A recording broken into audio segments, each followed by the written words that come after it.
নজর রাখবো পরবর্তী সংবাদে।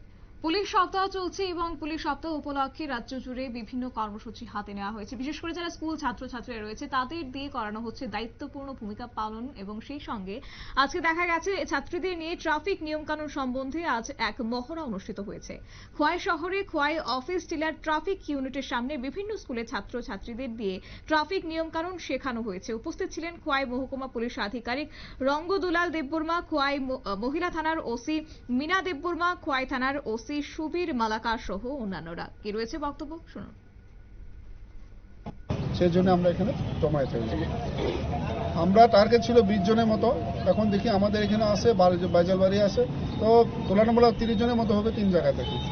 আমরা এখানে 2টা পোস্টে করছি, একটা হচ্ছে কোবাটু চমনি আর একটা হচ্ছে চাম্পার চমনির ট্রাফিক পোস্ট, আর একটা আমরা করতে আছি বাইজালবাড়িতে হাইওয়ে করে। আপনারা শুনলেন খোয়াই পুলিশের পক্ষ থেকে বক্তব্য, এবং তারা জানিয়েছেন যে কোথায় কোথায় এই পুলিশ সপ্তাহ উপলক্ষে কর্মসূচি নেওয়া হয়েছে আজকের দিনে, এবং সেই সঙ্গে পথচলতি মানুষেরা যারা 100% ট্রাফিক নিয়ম মেনে চলেন তাদেরকে আজকে ফুল দিয়ে সংবর্ধনা জ্ঞাপন করা হয়েছে। নিয়ে নিচ্ছে ছোট একটি বিজ্ঞাপন বিরতির সঙ্গে থাকুন।